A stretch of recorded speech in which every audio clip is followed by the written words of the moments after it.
Haleluya! Kembali kesenangan mendengar firman Tuhan menjadi bahagian umat yang percaya. Hari ini Senin 14 Juli 2025.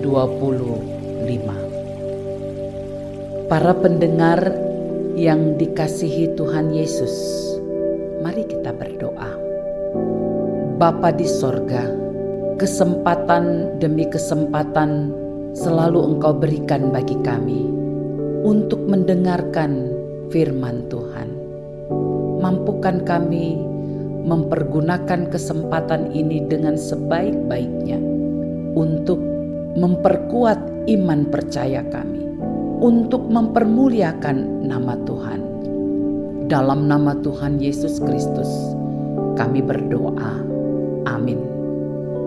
Para pendengar Renungan Oasis Fajar, judul perikop pembacaan kita hari ini, Pertobatan Niniwe, yang diambil dari kitab Yunus 3 ayat 1 hingga 3. Datanglah firman Tuhan kepada Yunus untuk kedua kalinya.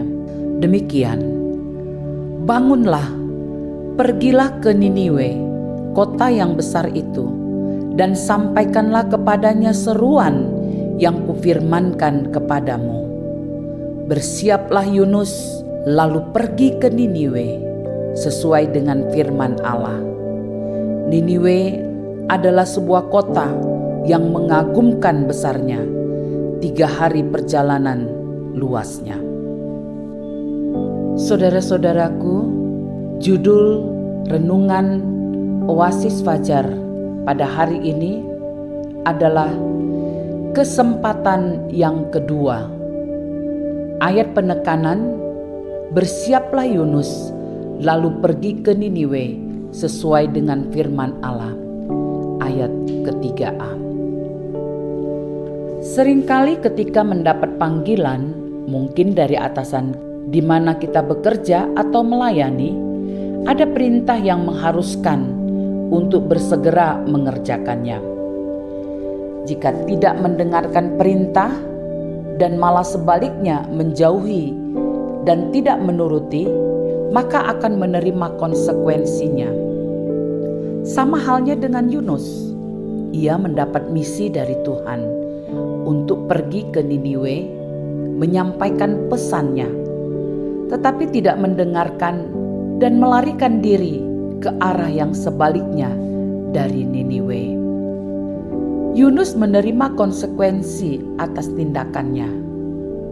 Yunus menaiki kapal menuju Tarsis, tetapi Tuhan mengirimkan badai yang mengancam untuk menenggelamkan kapal tersebut. Yunus dilemparkan ke laut dan ditelan ikan besar. Kota Niniwe adalah suatu tempat di mana orang-orang jauh dari Tuhan. Niniwe digambarkan sebagai kota yang sangat berdosa dan jahat. Kitab Yunus 3 ayat 3 menceritakan tentang Tuhan memanggil Yunus pergi ke Niniwe untuk menyerukan penduduk di sana agar bertobat. Yunus berada di perut ikan 3 hari 3 malam. Selama waktu itu, Yunus berdoa kepada Tuhan, bertobat atas ketidaktaatannya. Tuhan mendengar doa Yunus dan memerintahkan ikan besar untuk memuntahkan Yunus ke daratan. Setelah itu, Tuhan kembali memerintahkan Yunus untuk pergi ke Niniwe dan menyampaikan pesannya. Kali ini, Yunus taat dan pergi ke Niniwe, di mana dia berhasil memberitakan pertobatan kepada orang-orang. Bersiaplah Yunus, lalu pergi ke Niniwe sesuai dengan firman Allah.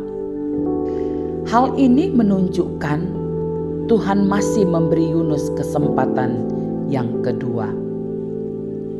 Saudaraku, dari kisah Yunus kita dapat belajar bahwa ketika kita melakukan kesalahan, Tuhan masih memberikan kesempatan kepada kita untuk memperbaiki diri. Masih ada kesempatan untuk bertobat.